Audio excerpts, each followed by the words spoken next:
Item. SCP-1081. Object Class. Safe.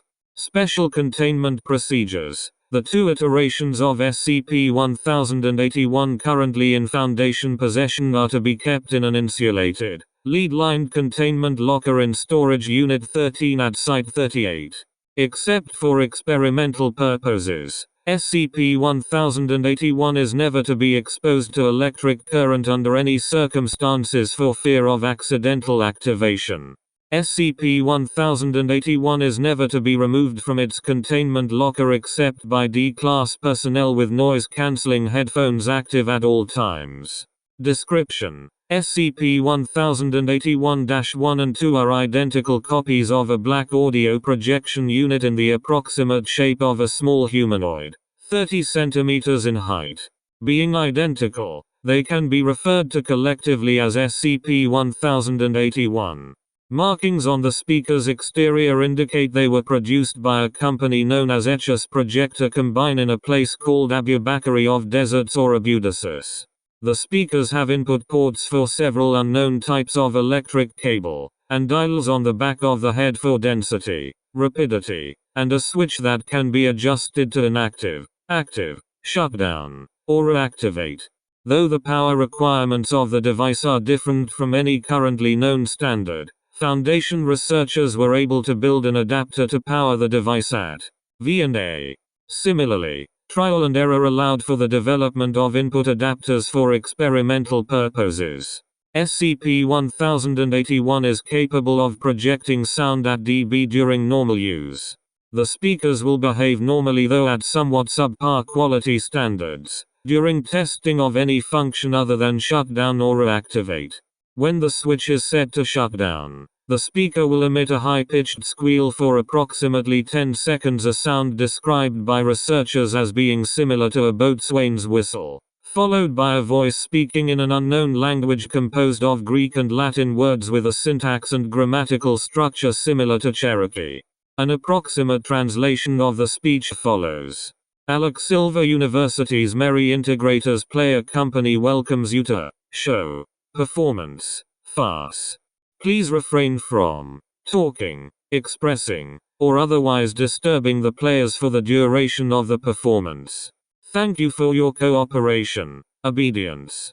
The whistle and message will be projected at dB. After this message, subjects exposed to the sound will find themselves completely unable to speak or communicate via nonverbal means, such as through sign language.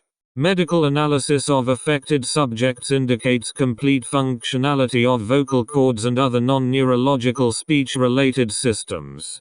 However, neurological analysis indicates that the subject is afflicted with a particularly extreme case of Broca's aphasia, rendering them capable of conceiving of speech but unable to express such thoughts through verbal or other means.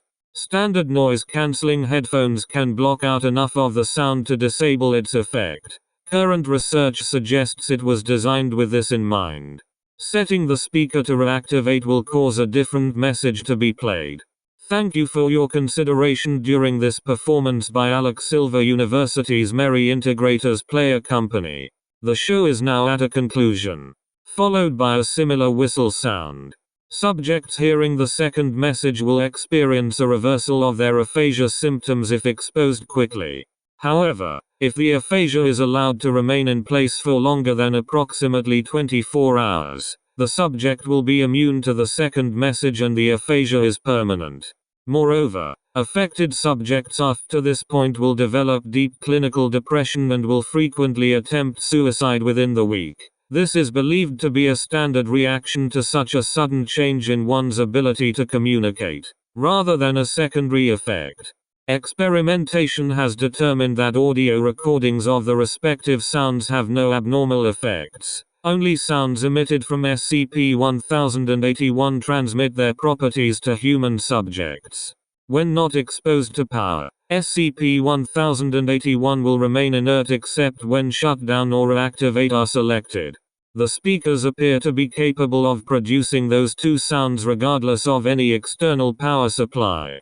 The devices either possess internal batteries or are capable of drawing electrical power via indirect means from the room around them.